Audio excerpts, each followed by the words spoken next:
Hai teman-teman, Lida Feni Fiorina in here.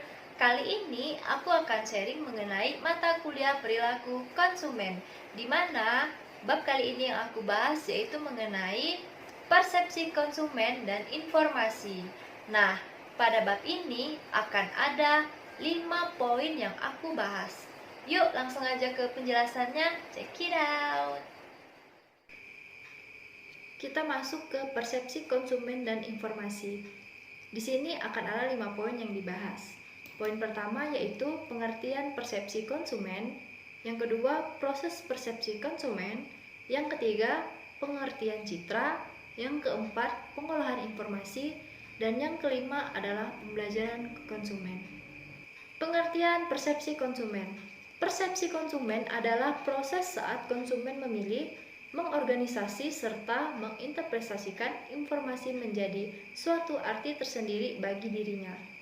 Persepsi memegang peranan penting dalam konsep penentuan posisi karena manusia menafsirkan suatu produk atau merek melalui persepsi. Menurut Kotler dan Keller tahun 2009, persepsi konsumen adalah proses di mana kita memilih, mengatur, dan menerjemahkan masukan informasi untuk menciptakan gambaran dunia yang berarti. Faktor-faktor yang mempengaruhi persepsi menurut Stephen Robin tahun 2003 dibagi menjadi 3. Yang pertama, pelaku persepsi. Cara pandang individu dalam mencoba menafsirkan dan dipengaruhi oleh karakteristik pribadi dari pelaku individu. Yang kedua, target atau objek. Karakteristik dari target yang akan diawali dapat mempengaruhi apa yang dipersepsikan. Yang ketiga, situasi. Unsur-unsur lingkungan mempengaruhi persepsi seseorang. Unsur-unsur itu misalnya tempat, waktu, cahaya, panas, atau faktor situasional. Proses persepsi konsumen. Menurut Vinda dan Soeharti tahun 2015 terdapat 3 tahap dalam pembentukan persepsi konsumen, yaitu yang pertama sensing. Tahap pertama dalam proses kerja persepsi konsumen adalah sensing. Sering dicirikan dengan kemampuan indera fisik, pelanggan akan menggunakan tahap ini untuk mengumpulkan pengetahuan tentang produk perusahaan. Contoh pada tahap ini adalah pelanggan yang sedang melihat ukuran, bahan, nilai estetika sebuah produk pakaian. Yang kedua, organizing.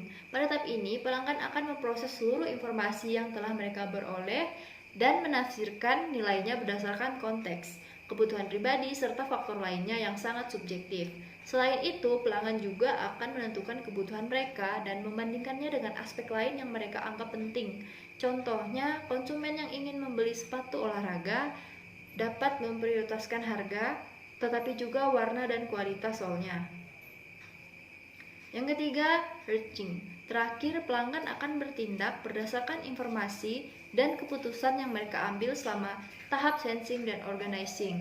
Akan tetapi, faktor internal dan eksternal seperti kebutuhan pribadi dan ulasan online juga bisa mempengaruhi tindakan akhir mereka.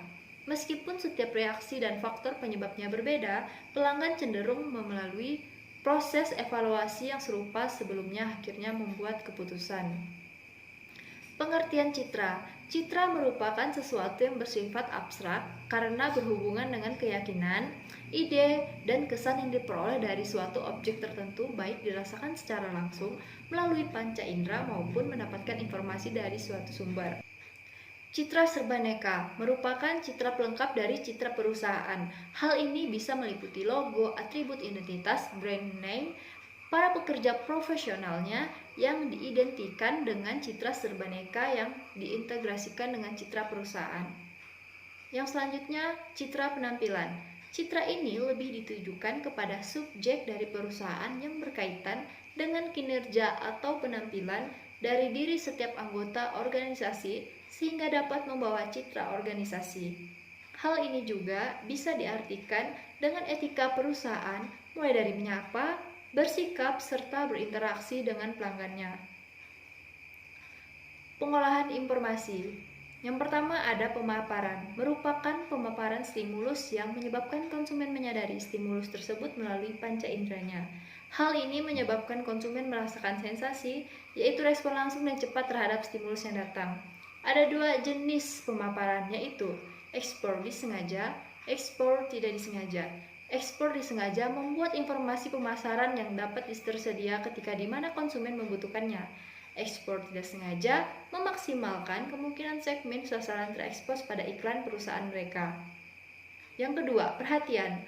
Perhatian atau attention merupakan kapasitas pengolahan yang dialokasikan konsumen terhadap stimulus yang masuk.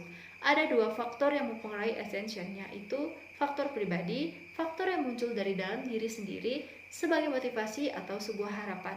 Yang kedua, faktor stimulus, faktor yang muncul akibat rangsangan dari luar. Yang ketiga, pemahaman atau comprehension merupakan interpretasi terhadap makna stimulus. Konsumen akan berusaha memahami suatu objek secara utuh walaupun tidak ada yang hilang atau tidak lengkap. Yang keempat, penerimaan merupakan dampak persuasif stimulus kepada konsumen. Yang kelima, retensi merupakan pengalihan makna stimulus dan persuasi keingatan jangka panjang. Informasi yang disimpan konsumen adalah interpretasi konsumen terhadap stimulus yang diterimanya. Pembelajaran konsumen. Pembelajaran adalah bahasan yang mendasar dalam ilmu psikologi. Menurut Lefton 1982, mendefinisikan pembelajaran sebagai perubahan perilaku yang relatif bersifat tetap, yang terjadi sebagai akibat dari pengalaman. Definisi ini membedakan antara pembelajaran dan refleks yang merupakan perilaku tidak disengaja yang terjadi sebagai respon terhadap suatu stimulus. Pembelajaran konsumen adalah suatu proses. Jadi, pembelajaran ini secara terus-menerus berlangsung dan terus berubah sebagai akibat dari pengetahuan yang diperoleh atau dari pengalaman yang sebenarnya. Syarat proses belajar ada 4. Yang pertama, motivasi, daya dorong dari dalam diri konsumen. Yang kedua, isyarat, stimulus yang mengarahkan motivasi tersebut. Yang ketiga, respons, reaksi konsumen terhadap isyarat. Yang keempat, pendorong, sesuatu yang meningkatkan kecenderungan konsumen. Sekian, terima kasih, semoga bermanfaat.